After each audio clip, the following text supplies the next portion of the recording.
Have you ever had that moment when your brain freezes and the simplest word just vanishes from your memory?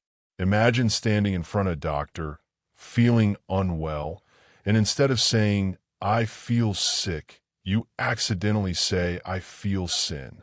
Suddenly, what should be a routine medical visit turns into a comedy of errors. This linguistic mix-up is exactly what we'll explore today.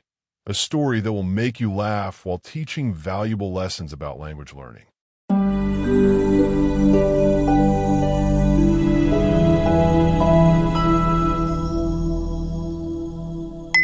Hello, everyone, and welcome back to LMJ English. I'm thrilled you've joined us for another engaging story designed to improve your English skills while entertaining you along the way. If you're new here, don't forget to hit that subscribe button and notification bell so you never miss our weekly lessons that make learning English both fun and effective.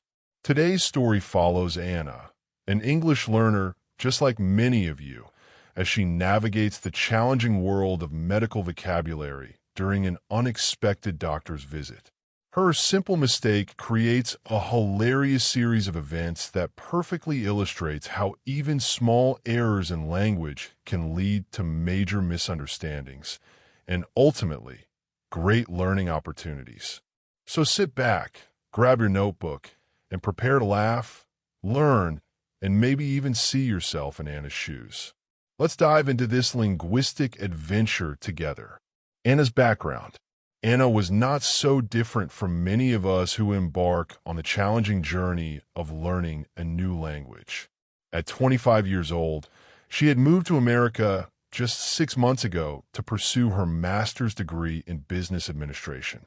While she had studied English formally in her home country for many years, she quickly discovered that textbook knowledge and real-world conversation were entirely different beasts. Each morning, Anna would wake up at 5:30 a.m., brew a strong cup of coffee, and spend 45 minutes with her language apps before heading to class. She had covered her apartment walls with colorful sticky notes, yellow for verbs, blue for everyday phrases, and pink for the idioms that continually baffled her. Practice makes perfect, she would remind herself whenever frustration crept in, a phrase her first English teacher had drilled into her mind years ago. Despite her dedication, Anna often found herself trapped in that peculiar limbo familiar to many language learners, understanding far more than she could comfortably express. She could follow along with American sitcoms and news broadcasts with reasonable comprehension, but when it came to speaking, words would suddenly scatter from her mind like startled birds. Simple vocabulary that she knew perfectly well during study sessions would mysteriously disappear the moment she needed them in real conversation. What made Anna special wasn't her method or her intelligence, but her remarkable persistence. Where many of her international classmates had retreated into the comfort of speaking their native languages with fellow countrymen, Anna deliberately put herself in situations that required English. She volunteered at the campus library information desk, joined a hiking club predominantly composed of native speakers, and even challenged herself to make at least one request or ask one question at a store or cafe every day. Language is like a muscle, her favorite language YouTuber often said. The more you use it, the stronger it gets, even if it feels uncomfortable at first. Anna had taken this wisdom to heart. She kept a small notebook where she jotted down new words she encountered, reviewing them before bed each night. She recorded herself speaking and winced at the playback, noting the pronunciation gaps that needed work. Some days were better than others, but she never missed her daily practice. Still, certain categories of vocabulary remained particularly challenging. Business terminology for her studies, cultural references that everyone but her seemed to understand, and perhaps most anxiety-inducing of all, medical vocabulary. The human body, with its complex systems and specific ailments, seemed to have a language all its own, one that was difficult enough in her native tongue and terrifyingly precise in English. Little did Anna know that this particular vocabulary gap would soon lead to one of the most embarrassing yet ultimately enlightening experiences of her language learning journey. The health problem? It began as a dull ache, a subtle discomfort that Anna initially attributed to her hasty breakfast, a questionable combination of day-old coffee and a granola bar consumed while rushing to complete an assignment. By mid-afternoon, however, the discomfort had evolved into a persistent pain that radiated through her abdomen, making it difficult to concentrate during her business ethics lecture. As the professor discussed corporate responsibility case studies, Anna found herself more focused on the growing distress in her stomach than on the ethical dilemmas being presented. Maybe it will pass, she thought, sipping cautiously from her water bottle as she shifted uncomfortably in her seat. Yet by evening, the pain had only intensified. Anna had experienced food poisoning once before, shortly after arriving in America, when she'd been too eager to try everything at a local food festival. This felt different, a consistent, localized pain rather than the all-encompassing misery of her previous experience. Lying on her bed with a hot water bottle pressed against her stomach, Anna reluctantly admitted to herself that she needed medical attention. The prospect filled her with dread that had nothing to do with her physical discomfort. In her 6 months in America, she had successfully avoided any situation requiring medical vocabulary. She had diligently taken her vitamins, exercised regularly, and even become something of a germaphobe to avoid catching the colds that seemed to circulate perpetually through campus. "I can't put this off," she finally decided. Wincing as another sharp pain made its presence known. The student health center would be closed at this hour, which meant a trip to the urgent care clinic a few blocks from campus, a place she had passed many times but never entered. The thought of explaining her symptoms in English to a medical professional sent a wave of anxiety through her that nearly matched her physical discomfort. Anna reached for her phone and opened her translation app. "How to explain stomach pain in English," she typed, scrolling through the results. "I have a stomach ache," appeared as the top phrase alongside "my stomach hurts" and "I have abdominal pain." Simple enough, she thought with some relief. She practiced saying the phrases aloud, tried to commit them to memory. "I have a stomach ache. I have a stomach ache." The words were straightforward, but would they desert her when she needed them most? She opened another browser tab and searched for what to say at American doctor appointment. The results were overwhelming. Pages of medical terminology, insurance information, and patient rights documents. Anna's head began to spin slightly, partly from information overload and partly from the persistent pain. She decided to keep it simple, explain the pain, when it started, and answer whatever questions the doctor might ask. Surely she could manage that much. After a quick shower and change into fresh clothes, Anna couldn't bear the thought of appearing disheveled in front of a medical professional. Language barriers aside, she called a rideshare to take her to the urgent care clinic. As she waited for the car to arrive, she repeated the phrases again and again, a verbal talisman against the anxiety of what was to come. "I have a stomach ache. My stomach hurts. I feel sick." The words were simple, direct, and surely impossible to mess up. Or so she thought. At the doctor's office, the urgent care clinic's waiting room was surprisingly crowded for a Tuesday evening. Anna approached the reception desk with measured steps, mentally rehearsing her carefully prepared phrases. The receptionist, a middle-aged woman with tired eyes and a practiced smile, slid a clipboard across the counter without looking up from her computer screen. "Fill this out completely, front and back. Include your insurance information and a photo ID," she instructed, her fingers never pausing their rapid typing. Anna nodded, taking the clipboard and finding a seat in the corner of the waiting room. The form was daunting, Multiple pages of medical history questions, insurance details, and consent agreements written in what might as well have been a third language. Legal English, she had discovered, was even more intimidating than medical terminology. She filled out what she could, leaving several sections blank when the vocabulary exceeded her understanding. When she returned the form, the receptionist frowned at the incomplete sections but merely said, "The doctor will need to know about these. Have a seat until we call your name." And so began the waiting. 1 hour stretched into two as patients who had arrived after her were called in, their apparent emergencies deemed more urgent than her stomach pain. Anna scrolled mindlessly through her phone, alternating between reviewing medical vocabulary lists and distracting herself with social media. The pain ebbed and flowed, occasionally sharp enough to make her catch her breath.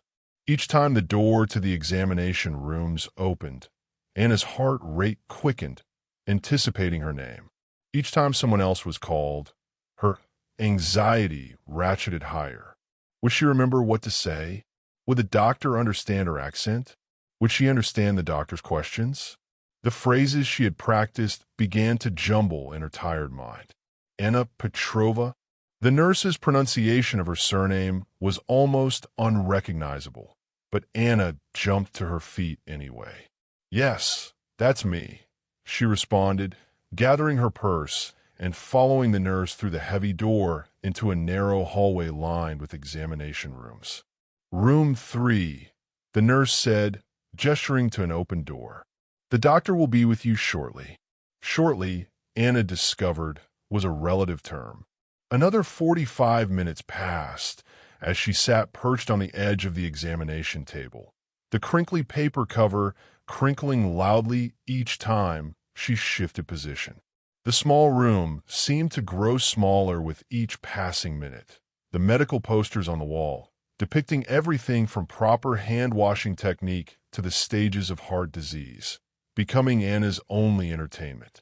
Finally, a quick knock preceded the entrance of a man in a white coat, his attention fixed on the tablet in his hands. "Good evening, I'm Dr. Reynolds," he said, still not looking up as he settled onto a rolling stool. "What brings you in today?" This was the moment Anna had been preparing for. She took a deep breath, summoned her practice phrase, and opened her mouth to speak. "I feel sin," she said. The doctor's head snapped up, his expression shifting from clinical detachment to puzzled concern. He stared at her, clearly waiting for elaboration. Interpreting his silence as a sign that she needed to be more specific, Anna rushed to clarify, her anxiety causing her to double down rather than reconsider her phrasing. "Yes, I feel very sin today," she continued, pressing a hand to her abdomen. "What is happening to me?"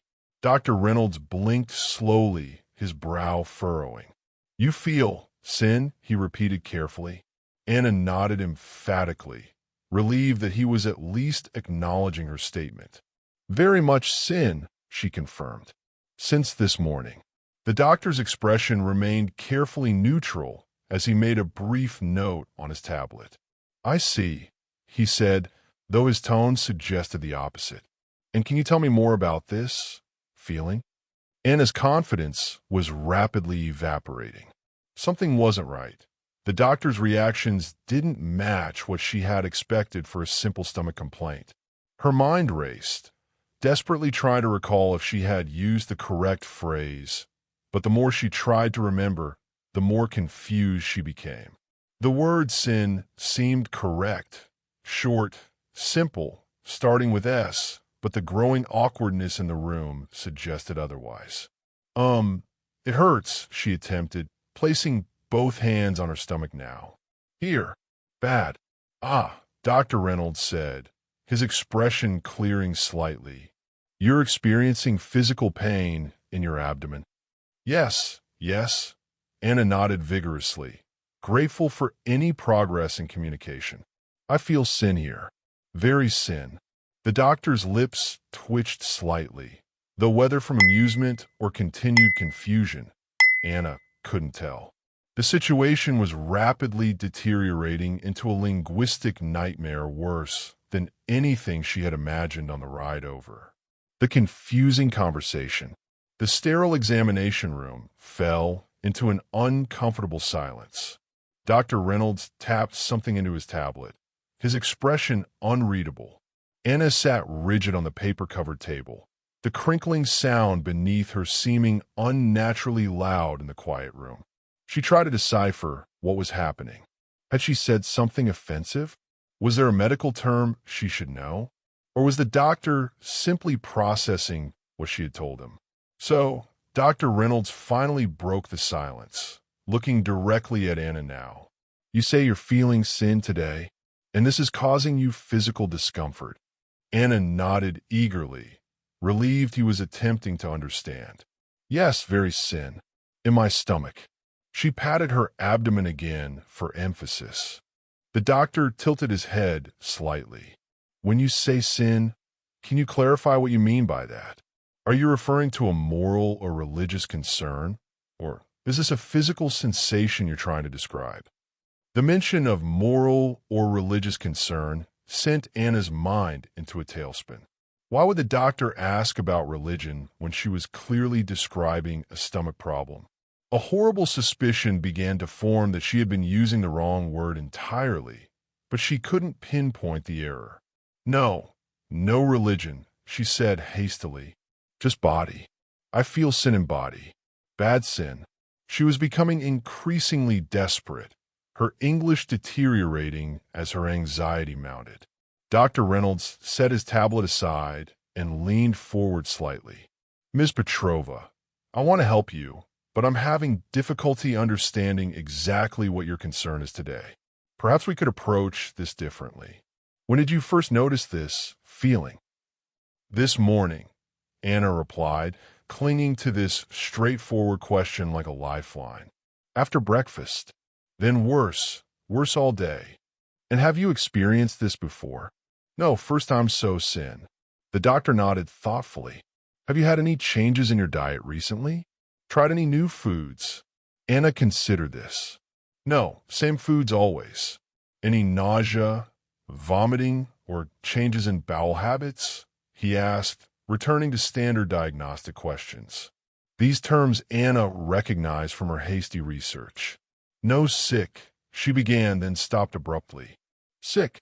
The word was sick, not sin. Her cheeks burned with sudden understanding and mortification. For nearly 10 minutes, she had been telling this medical professional that she felt sin instead of sick.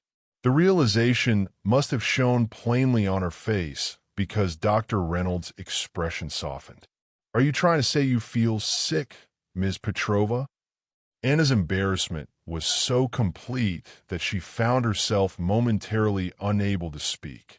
She stared at the doctor, mouth slightly open, a deer caught in the headlights of her own linguistic error. How could she have confused such basic words? And worse, why had she repeated the error with such conviction? The silence stretched out again, this time heavy with Anna's acute embarrassment. She couldn't bring herself to correct the mistake directly. It seemed too humiliating to acknowledge such a basic error after she had insisted on it so emphatically. I think, she began, then trailed off, unable to find words in either English or her native language to salvage the situation. Dr. Reynolds waited patiently, his expression kind but professional. In that moment, Anna wished fervently that the examination table would simply open up and swallow her whole. Doctor, she finally managed, her voice barely above a whisper. I explained not good. My English. She gestured vaguely, hoping he would understand that her language skills had betrayed her. That's perfectly all right, he assured her. Many of my patients speak English as a second language. Why don't we try a different approach to make sure I understand what's bothering you today? Anna nodded gratefully, though her embarrassment remained acute. The conversation had become a disaster, a perfect storm of vocabulary confusion and mounting anxiety, creating a situation she couldn't easily extract herself from. What had started as a simple medical concern had morphed into a mortifying linguistic puzzle that neither she nor the doctor seemed able to solve. As Dr. Reynolds prepared to try yet another line of questioning, Anna realized she needed to find a way to reset this conversation entirely before it spiraled any further into confusion. But how? Technology to the rescue. In the midst of her linguistic mortification, a sudden realization dawned on Anna. She had been relying solely on her memory when she had a powerful tool literally at her fingertips. Her smartphone, tucked away in her purse by the examination table, could bridge the communication gap that her flustered brain couldn't manage. "One moment, please," she said to Dr. Reynolds, her voice steadier now that she had a plan. "I use my phone to explain better." The doctor nodded, seeming relieved at the prospect of clearer communication. "Take your time," he said, leaning back on his stool. Anna's fingers trembled slightly as she pulled out her phone and opened her translation app. With a deep breath to steady herself, she typed in her native language, "I feel sick with stomach pain." The app processed her request and displayed the English translation. She stared at the screen, the correct phrase confirming her embarrassing mistake. Sick and sin, two small words with drastically different meanings, separated by just one letter. She turned the phone toward Dr. Reynolds, displaying the proper translation. "This," she said simply, "this is what I mean." The doctor read the screen, and understanding immediately registered on his face. "Ah, you're feeling sick. You have stomach pain," he confirmed, the confusion of the past 15 minutes instantly clarified. "Yes." Anna nodded emphatically, tapping the screen for emphasis. "Sick, not." She hesitated, reluctant to even repeat her error, the other word. A smile tugged at the corner of Dr. Reynolds' mouth, though to his credit, he maintained his professional demeanor. "I see. That makes much more sense in this context," he said, picking up his tablet again and making a note. "Don't worry about the confusion. That's a very understandable mix-up. Those two words sound quite similar, especially for non-native speakers." The relief that washed over Anna was so profound she nearly felt lightheaded. The tension that had been building in her shoulders since the beginning of their confused exchange began to dissipate. She hadn't offended him or said anything truly inappropriate. She had simply confused two similar-sounding words. "I'm so sorry," she said, slipping her phone back into her purse. "In my head, I practice sick many times. But when nervous..." She gestured vaguely. "Words change." Dr. Reynolds nodded understandingly. "That happens to everyone, even native speakers. Medical settings can be particularly stressful, which doesn't help." He made another note on his tablet before adding, "You should know this isn't the first time I've had patients mix up those particular words. Medical vocabulary can be challenging." This revelation was both surprising and comforting to Anna. She wasn't the first person to make this exact mistake. The thought that others had stumbled over the same linguistic hurdle somehow made her error seem less catastrophic. "Really? Others say this too?" she asked, a hint of hope in her voice. "More often than you might think," Dr. Reynolds assured her. "Just last month, I had a gentleman from Spain who made the same error. It took us nearly 20 minutes to sort out that he wasn't experiencing a spiritual crisis, but rather a severe case of food poisoning." A small laugh escaped Anna, her first moment of genuine relief since entering the clinic. The doctor's anecdote, whether entirely true or slightly embellished to make her feel better, had successfully defused the embarrassment of the situation. "Now," Dr. Reynolds continued, returning to his professional tone, "let's focus on why you're actually here today. You mentioned stomach pain that started this morning and has been getting worse throughout the day. Can you show me exactly where it hurts?" With the communication barrier finally broken, Anna felt her confidence returning. She pointed to the lower right side of her abdomen, describing the dull, persistent ache that had been her original concern before the linguistic disaster had taken center stage. The technology that she used daily for casual translations had saved her from further confusion and embarrassment. It was a humbling reminder that even with her dedicated study habits, sometimes the simplest solution was the most effective. As Dr. Reynolds proceeded with his examination, Anna made a mental note to rely more readily on her digital assistants in future high-pressure situations, and to pay particular attention to the pronunciation difference between sick and sin in her next study session. The actual medical consultation.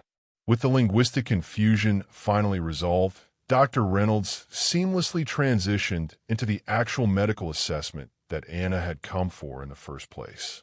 His demeanor became more focused, his questions more specific, and Anna found herself able to communicate more effectively now that the embarrassing misunderstanding was behind them. On a scale of 1 to 10, how would you rate your pain right now? He asked, observing her carefully. Anna considered this. Maybe 6, sometimes 7 when it gets sharp. And can you describe the pain? Is it sharp, dull, burning, or cramping? Sometimes sharp, like someone poking inside, Anna explained, finding her medical vocabulary expanding as the consultation progressed. But mostly dull ache that doesn't go away. Dr. Reynolds nodded, making notes. Any fever, chills, or unusual fatigue? No fever, I think. Some tired, but I had a long day at university. What about nausea or changes in appetite? No one to eat since lunch, Anna admitted, afraid it will make pain worse. As the doctor continued his methodical questioning, Anna felt increasingly at ease. The clinical, structured nature of the medical interview gave her clear cues about what information was needed, and her anxiety about miscommunication gradually diminished. When Dr. Reynolds asked her to lie back on the examination table so he could palpate her abdomen, she followed his instructions without the paralyzing self-consciousness that had gripped her earlier. I'm going to press gently in different areas, he explained, his hands hovering above her midsection. Please tell me if any spot is particularly painful. Anna nodded, focusing on providing accurate feedback rather than worrying about her pronunciation. When his fingers pressed near her lower right abdomen, she winced involuntarily. That's quite tender there, Dr. Reynolds observed. How long exactly has the pain been centered in this area? Since afternoon, I think. Morning was more, everywhere in stomach. Then became more here. She indicated the spot that had reacted to his examination. The doctor's expression became slightly more serious, though he maintained his reassuring manner.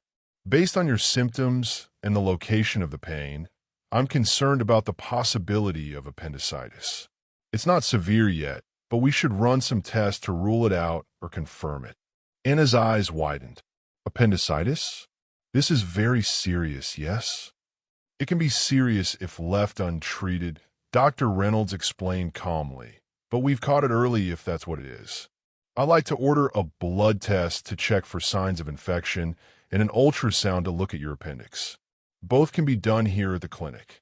The mention of tests and possible appendicitis should have increased Anna's anxiety, but strangely, having a potential diagnosis, even a concerning one, provided a sense of relief.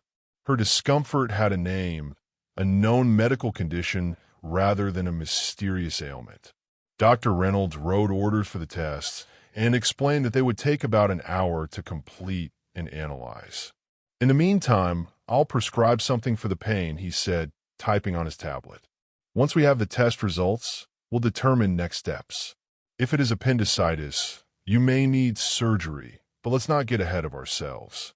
Surgery. The word hung in the air, heavy with implications. Anna had not anticipated her stomach ache, potentially leading to an operating room. Yet even this daunting prospect seemed manageable now that the communication barrier had been breached. If I need surgery, how soon? She asked, practical concerns already forming in her mind.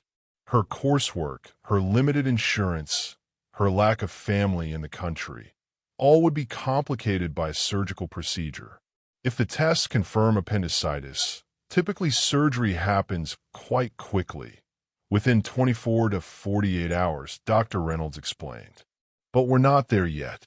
Let's take this one step at a time. As he prepared to leave the room so Anna could be taken for her tests, the doctor paused at the door. By the way, he said with a small smile, your English is actually quite good. Don't let one mixed-up word discourage you. The simple encouragement touched Anna deeply. In that moment, she realized that perhaps the most valuable treatment she had received was not for her potential appendicitis, but for her wounded confidence as a language learner. Dr. Reynolds had navigated their miscommunication with patience and without judgment, treating her dignity with the same care as her physical symptoms. Thank you, doctor, she replied, the gratitude in her voice extending beyond the medical consultation. As she was wheeled to the ultrasound room by a friendly technician, Anna reflected that regardless of the medical outcome, this experience had already provided an unexpected lesson in perseverance and communication that no language app or textbook could have taught her. The pharmacy follow-up. 2 hours later, with a definitive diagnosis of a mild gastroenteritis rather than appendicitis, Anna found herself standing at the pharmacy counter inside a 24-hour drugstore near her apartment. The urgent care clinic had given her a prescription for an antispasmodic medication to relieve her stomach cramps and advice to stay hydrated and follow a bland diet for the next few days. The diagnosis was a relief. No surgery required. But Anna's energy was nearly depleted from the long evening of medical adventures and linguistic gymnastics. She handed the prescription to the pharmacist, a woman in her early 30s with brightly colored glasses and an intricate braided hairstyle. The pharmacist examined the prescription, typing information into her computer with practiced efficiency. This will just take a few minutes to fill, she informed Anna. In the meantime, I need to ask you a few questions about your medical history. Anna nodded wearily, bracing herself for another potential language challenge. Her phone was ready in her pocket, translation app primed for quick assistance if needed. Do you have any allergies to medications? The pharmacist asked. No allergies, Anna replied confidently. This, at least, was a question she had anticipated and prepared for. Are you currently taking any other medications? Just vitamins. No prescription drugs. The pharmacist nodded, continuing to type. And have you taken this medication before? No, first time. All right. The doctor has prescribed Bentyl for stomach spasms, the pharmacist explained, looking up from her computer. Now, I see 2 notes from the doctor here. The first is about the dosage and timing, which is standard. But there's also a second note. She trailed off, squinting at the computer screen before a smile suddenly spread across her face. What is it? Anna asked, anxiety creeping back in her voice. Had the doctor written something about her embarrassing language mix-up? The pharmacist turned the monitor slightly so Anna could see. At the bottom of the prescription, Dr. Reynolds had added a note. Patient initially described her condition as feeling sin instead of sick. Please ensure proper medication is provided for gastrointestinal symptoms, not moral rehabilitation. Anna's hand flew to her mouth, a mixture of embarrassment and surprised laughter escaping her. The doctor had actually documented her linguistic error, but had done so with a touch of humor that somehow made the whole situation seem less mortifying. The pharmacist chuckled. Don't worry, I see these kinds of mix-ups all the time.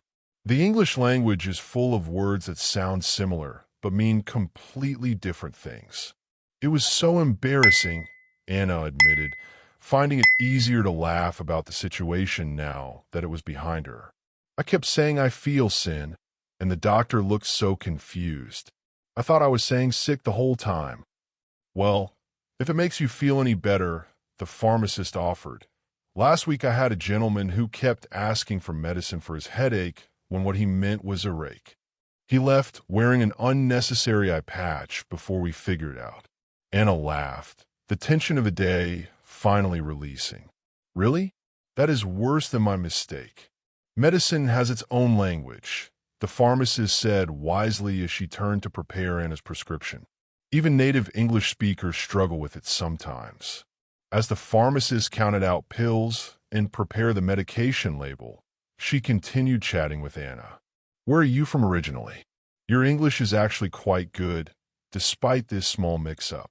The simple question and compliment, delivered without condescension, further eased Anna's lingering embarrassment. She found herself sharing details about her home country, her studies in America, and her daily efforts to improve her English. You know what helped me learn Spanish? The pharmacist offered as she placed Anna's medication in a small bag. I watched telenovelas, Spanish soap operas, with English subtitles.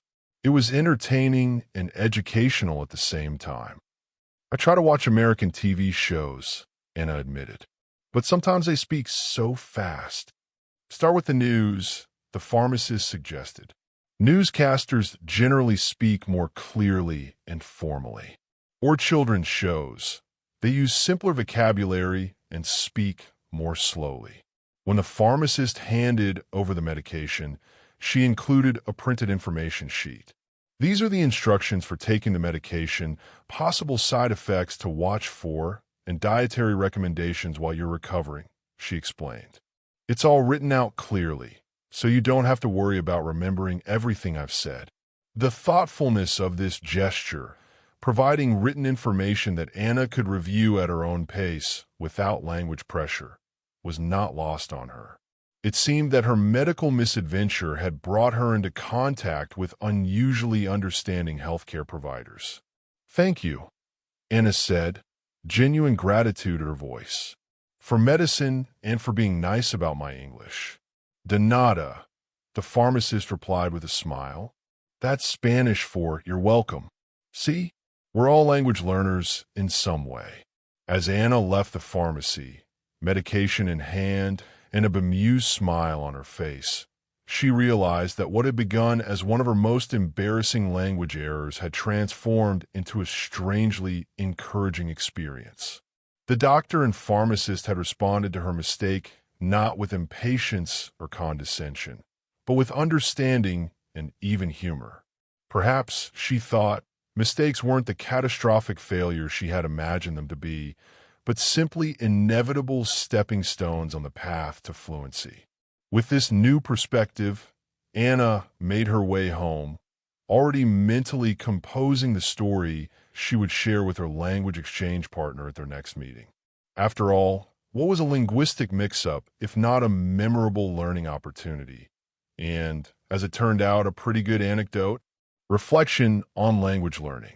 The following Saturday morning found Anna curled up in her favorite cafe, a steaming mug of chai, tea warming her hands as she gazed out the window at passers-by. Her stomach had largely recovered thanks to the medication and plenty of rest, but the memory of her medical misadventure remained vivid in her mind. Rather than trying to forget the embarrassing episode, she had found herself revisiting it repeatedly, extracting different lessons each time she mentally retraced those chaotic hours at the urgent care clinic. As an academically minded person, Anna had immediately researched the phonological reason behind her error after returning home from the pharmacy. In her native language, the short I sound in sick and the short I sound in sin were effectively identical. English, with its maddening array of vowel sounds, distinguished between them in a way her mother tongue did not. No wonder she had been unable to hear her own mistake. Her ears weren't yet trained to recognize the distinction her mouth was failing to make. Anna took a thoughtful sip of her tea. Before this incident, she had approached language learning as primarily an intellectual challenge, vocabulary to memorize, grammar rules to master, idioms to decode. But her medical mix-up had illuminated a different dimension of language acquisition, the emotional one. The anxiety of being misunderstood, the frustration of knowing what you want to say but being unable to express it, the vulnerability of making errors in high-stakes situations. These emotional aspects of language learning were just as significant as the cognitive ones, perhaps even more so. She opened her notebook and wrote at the top of a fresh page, "Lessons from I Feel Sin Incident." Beneath it, she began listing insights. Mistakes are inevitable, not exceptional. Context can both help and hinder communication. Having backup communication strategies is essential. Most people are more understanding than I fear. Humor helps defuse embarrassment. Each error is a precision-targeted learning opportunity. This last point particularly resonated with Anna. In the days following her urgent care visit, she had found herself hyper-focused on the pronunciation difference between sick and sin, practicing aloud and listening intently to native speakers use these words. She had downloaded pronunciation exercises specifically for English vowel sounds and had spent hours training her ear to distinguish between similar-sounding words. One embarrassing mistake had motivated more focused, intentional practice than weeks of her regular study routine. Perhaps even more valuable than the specific pronunciation lesson, though, was the broader realization about effective communication. When words failed, Anna had found other ways to convey her meaning: gestures, simpler vocabulary, and ultimately, technology. The success of her medical visit hadn't depended on perfect English, but on her persistence and resourcefulness in making herself understood. A group of students entered the cafe, chattering loudly in a mix of English and Spanish. Anna watched them, noticing how they seamlessly switched between languages, sometimes mid-sentence, unself-conscious about their occasional grammatical errors or accented pronunciation. They spoke with energy and expressiveness, prioritizing communication over perfection. That, Anna realized, was what she had been missing in her approach to English. She had been so focused on avoiding mistakes that she had sometimes avoided speaking altogether, especially in unfamiliar situations. Her fear of error had become a greater obstacle to fluency than any particular grammar rule or vocabulary gap. Dr. Reynolds' parting words echoed in her memory. "Your English is actually quite good. Don't let one mixed-up word discourage you." The kindness of that simple acknowledgement had stayed with her, a counterbalance to her self-criticism. Anna added one final item to her list of lessons. The purpose of language is connection, not perfection. She underlined this twice, recognizing it as perhaps the most important insight of all.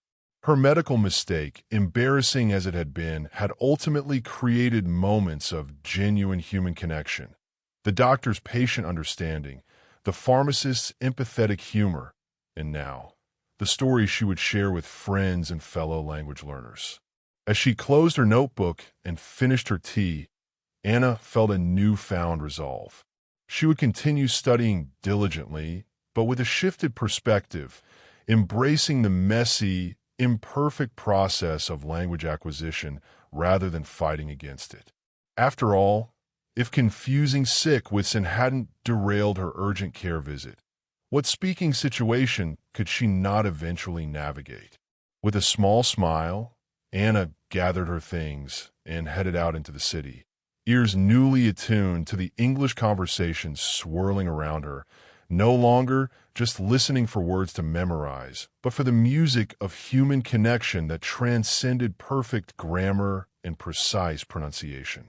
Her linguistic journey would certainly include more mistakes, perhaps even more embarrassing ones, but she was ready to embrace them as inevitable steps toward the fluency she sought. Practical language takeaways.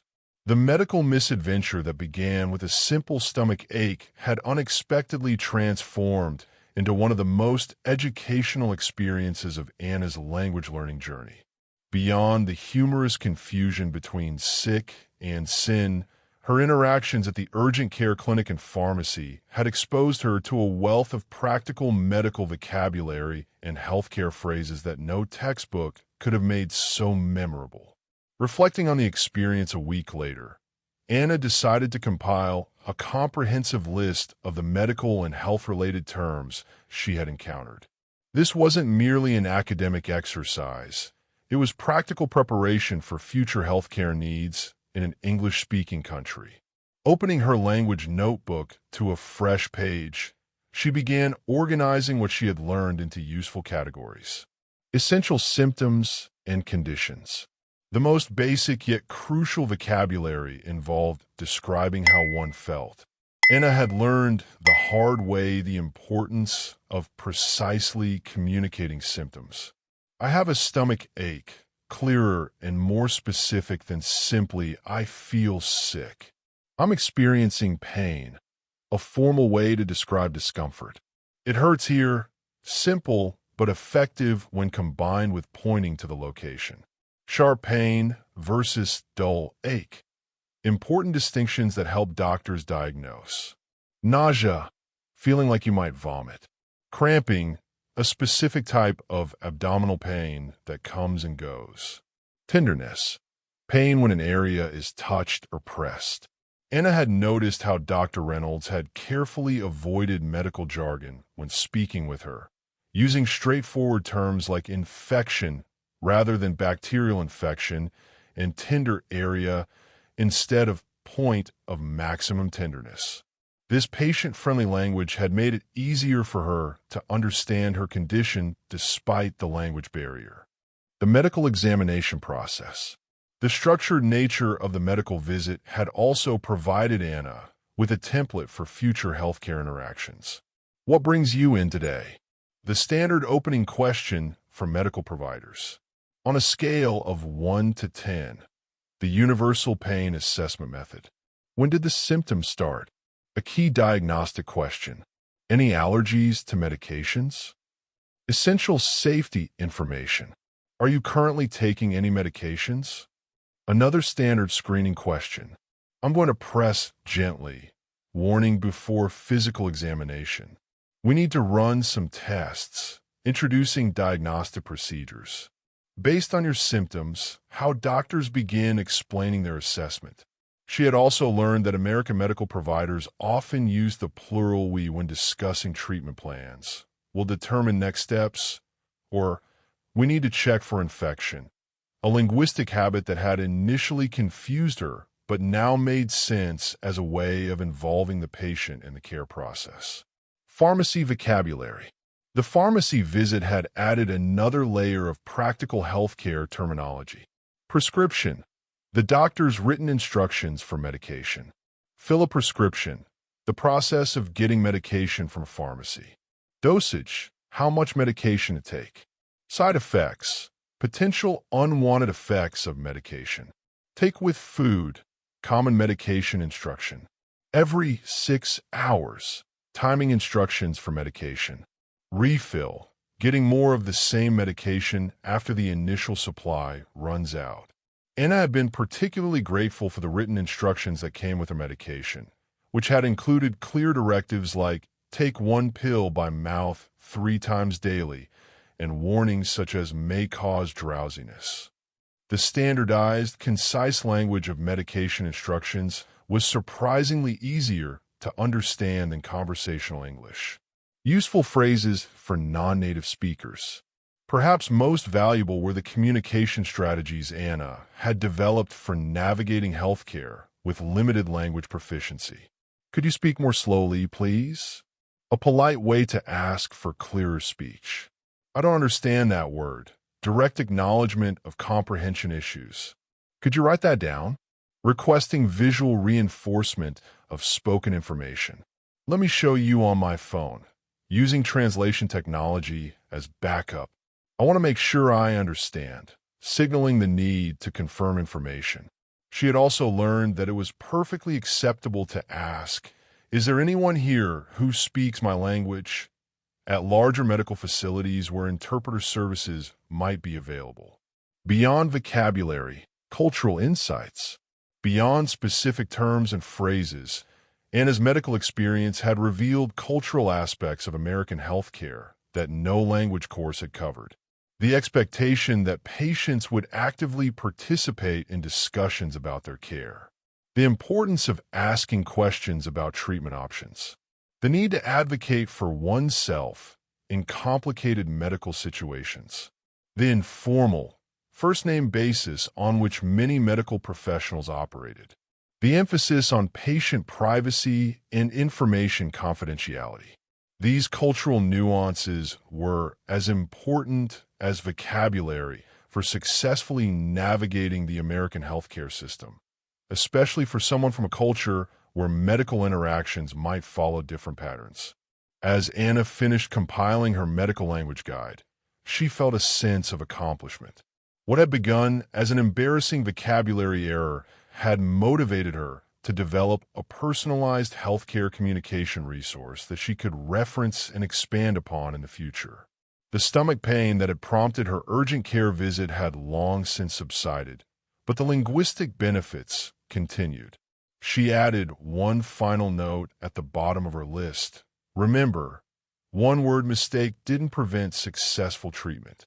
Communication perfection. It was perhaps the most important lesson of all, applicable not just to medical situations, but to her entire language learning journey. Encouragement for language learners. Every language learner's journey is punctuated by moments of triumph and despair. Those exhilarating instances when complex thoughts flow effortlessly into foreign words, contrasted with the crushing embarrassment of realizing you've been mispronouncing a common term for months or inadvertently said something inappropriate. What separates successful language learners from those who abandon the pursuit isn't natural talent or even study time, but rather their response to these inevitable linguistic missteps. Anna's sin/sick mix-up had initially seemed like a catastrophic failure, the kind of mortifying error that makes language learners want to retreat into the safety of their native tongue. Yet in reality, it had become a turning point in her relationship with English, a moment that transformed her approach to language acquisition in profound and unexpected ways. The weekend after her medical adventure, Anna attended her regular conversation group at the International Student Center. When it was her turn to share an experience from her week, she surprised herself by voluntarily recounting her urgent care misadventure, complete with dramatic reenactments of the doctor's puzzled expressions. And then I kept saying, "I feel very sin today," while pointing at my stomach, she concluded, as the group erupted in sympathetic laughter. Oh my goodness. That reminds me of when I told my professor I was very excited about his boring lecture, not knowing that bored and excited are not interchangeable, a Brazilian student offered. "That's nothing," countered a Japanese participant. "I once asked for a cheap shot at a coffee shop instead of a shot of espresso. The barista thought I wanted alcohol." One by one, the international students shared their own language blunders, some harmless, others cringe-inducing, all ultimately survivable. What struck Anna was not just the universality of such experiences, but the way her peers recounted them. Not as shameful failures, but as badges of honor, evidence of their willingness to take risks and engage with the language despite imperfect mastery. This perspective was revelatory. Anna had previously viewed mistakes as evidence of inadequacy, proof that she hadn't studied hard enough or wasn't naturally gifted with languages. Now, she began to see them differently, as inevitable stepping stones, necessary friction in the machinery of language acquisition. The cognitive science behind this insight was compelling. Researchers had found that errors, when corrected, created stronger neural pathways than information that was passively absorbed without mistakes. The brain paid special attention to corrected errors, marking them as important information to retain. Anna's sin/sick confusion precisely because it had been so embarrassing and consequential, was now permanently encoded in her memory. She would never confuse those words again. Moreover, the willingness to make mistakes reflected a crucial quality in successful language learners: tolerance for ambiguity. Those who could function despite uncertain meanings, imprecise vocabulary, and imperfect grammar ultimately progressed faster than perfectionists who hesitated to speak until they were absolutely certain of correctness. Perfect, as the saying went, had become the enemy of good enough, or in language learning terms, of communicative competence. Anna also realized that her fear of making mistakes had led her to avoid precisely the high stakes, authentic interactions that provided the richest language learning opportunities. Simple conversations with other international students or predictable exchanges with service workers didn't challenge her the way that explaining symptoms to a doctor or understanding medication instructions had. By forcing her outside her linguistic comfort zone, the medical situation had accelerated her learning in ways that routine conversations never could. Perhaps most importantly, Anna had discovered that native speakers were generally far more forgiving of language errors than she had feared. Dr. Reynolds and the pharmacist had responded to her mistake not with impatience or mockery, but with understanding and even appreciation for her efforts to communicate in a second language. Their reactions reflected a truth that Anna had overlooked. Most native speakers admired the courage and determination required to function in another language, having never attempted such a challenging feat themselves. As the conversation group wrapped up their session, the coordinator, a linguistics graduate student, offered a perspective that resonated deeply with Anna. Remember that children learning their first language make thousands of mistakes without any sense of embarrassment or inadequacy. They say things like, "I go to the store," or "I eat at lunch," without hesitation. That fearlessness is part of why they learn so quickly. As adult language learners, our greatest advantage is our cognitive maturity, but our greatest disadvantage is our fear of appearing foolish. If we could combine adult cognition with childlike fearlessness, imagine how quickly we would progress. Anna left the session with a renewed sense of purpose. She would continue her structured study of English grammar and vocabulary, but with a crucial difference. She would deliberately seek out situations that stretched her linguistic capabilities, knowing that the discomfort of potential errors was the growing pain of language acquisition. That evening, she created a new note in her phone titled "Language Learning Mantras" and typed, "Mistakes are not failures. They are essential feedback. Perfect is the enemy of progress. What's truly embarrassing is giving up, not making errors." Native speakers appreciate effort more than perfection. Every conversation is practice, even the difficult ones. The fastest route to fluency runs straight through discomfort. Today's mortifying error is tomorrow's permanent knowledge. She set this note as a reminder that would pop up before her English classes and conversation practice sessions. The sin/sick confusion that had initially seemed like a humiliating failure had become something quite different, a catalyst for growth, a story worth sharing, and ultimately, a gift to her language learning journey. In embracing rather than avoiding the inevitable mistakes of language acquisition, Anna had discovered the paradoxical truth that had eluded her until now. The willingness to speak imperfectly was the most perfect approach of all. Conclusion: 3 months after her memorable urgent care visit, Anna sat in her university's writing center, helping a first-year international student revise an essay for his composition class. The young man had been reluctant to submit his work for review, convinced that his English wasn't good enough for an American university. Anna recognized in him the same perfectionism and fear that had once defined her own approach to language learning. "You know," she said thoughtfully as they wrapped up their session, I used to think that mastering English meant never making mistakes. That somehow, if I studied hard enough, I could bypass the messy, embarrassing phase of language learning and emerge as a perfect speaker. She smiled at the memory of her former self. Then I had a medical emergency and told a doctor I was feeling sin instead of sick. The student's eyes widened, and a hesitant smile crossed his face. What happened?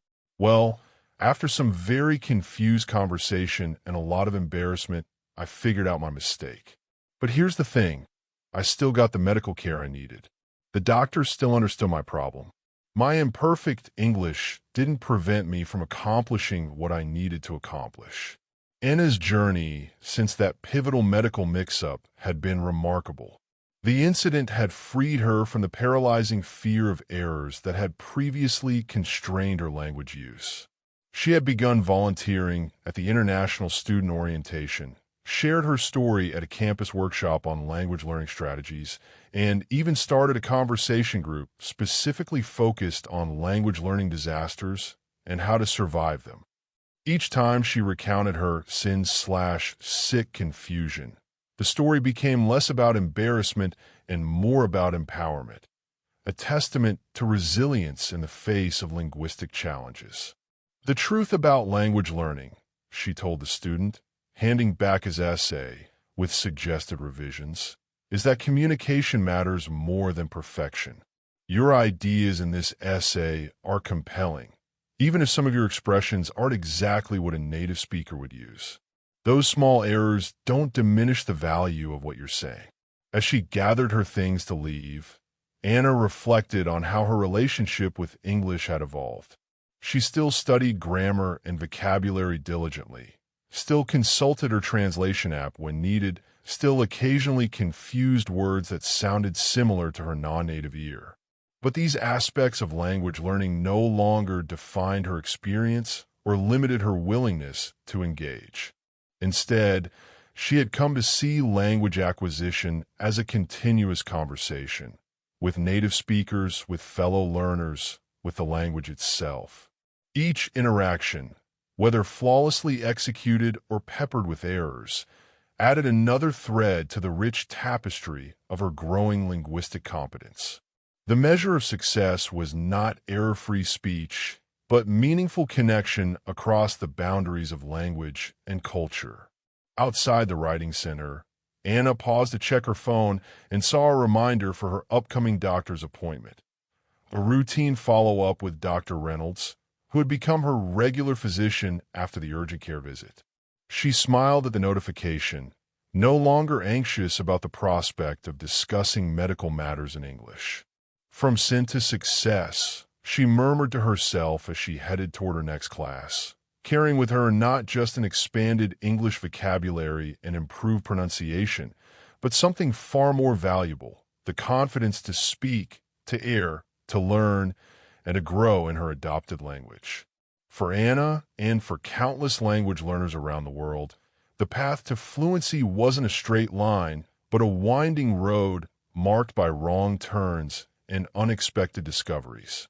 What mattered was not avoiding those wrong turns, but continuing forward, finding humor in the journey, and recognizing that each linguistic misstep was simply another step in the right direction. After all, language wasn't just a skill to be mastered.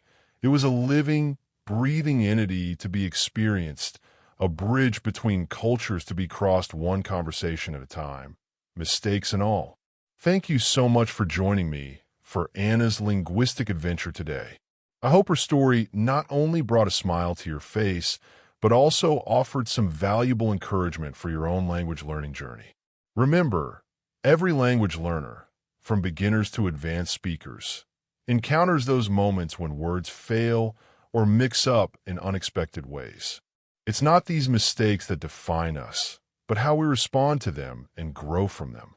If you found this story helpful or entertaining, please take a moment to hit that like button and share it with a fellow language learner who might need a reminder that perfection isn't the goal, connection is. Your support helps our LMJ English community grow and allows us to continue creating content that makes learning English both effective and enjoyable. Don't forget to subscribe to our channel and turn on notifications so you never miss our weekly stories, vocabulary lessons, and language learning tips. And I'd love to hear about your own linguistic mix-ups in the comments below. Sharing these moments helps us all feel less alone in our language learning struggles. Until next time, keep practicing, keep making those beautiful mistakes that lead to growth, and most importantly, keep enjoying the incredible journey of mastering English. This is LMJ English, where we believe that every error is just another step toward fluency. See you in our next adventure. Key vocabulary. Shadowing. Noun, a language learning technique where you repeat exactly what someone says to improve pronunciation. Example: I improve my English accent through shadowing native speakers. Stomach ache. Noun, pain or discomfort in the stomach area. Example: she couldn't eat breakfast because of her stomach ache. Pronunciation.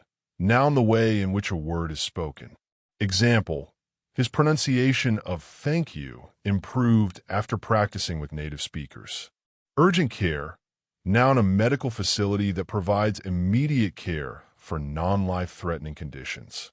Example: instead of waiting for a doctor's appointment, I went to urgent care for my sprained ankle. Appointment. Noun, a formal arrangement to meet someone at a particular time.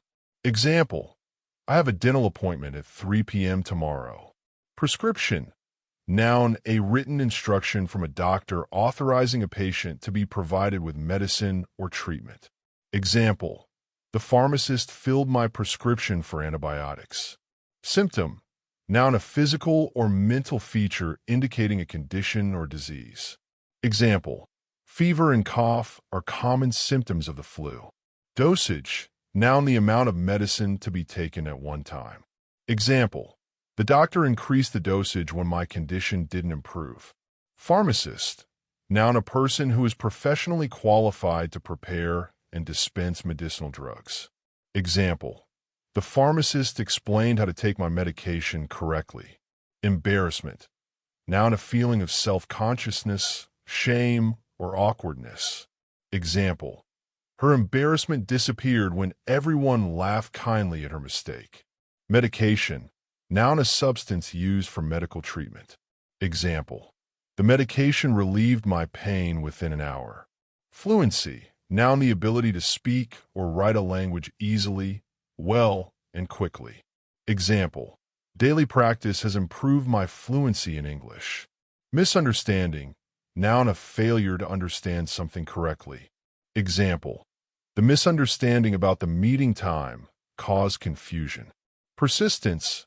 Noun, firm or obstinate continuance in a course of action despite difficulty. Example: her persistence in studying English led to remarkable improvement. Anxiety. Noun, a feeling of worry, nervousness, or unease about something. Example: she felt anxiety before speaking English in public. Phrase. Noun, a small group of words that form a meaningful unit within a clause. Example: learning common phrases is helpful for beginners. Translation. Noun, the process of converting text from one language to another. Example: I used an app for translation when I couldn't find the right words. Confidence. Noun, the feeling or belief that one can rely on someone or something. Firm trust. Example: speaking with natives boosted my confidence in using English. Vocabulary. Noun, all the words known and used by a particular person. Example: reading books helps expand your vocabulary. Resilience. Noun, the capacity to recover quickly from difficulties. Toughness. Example: language learning requires resilience when facing challenges and making mistakes.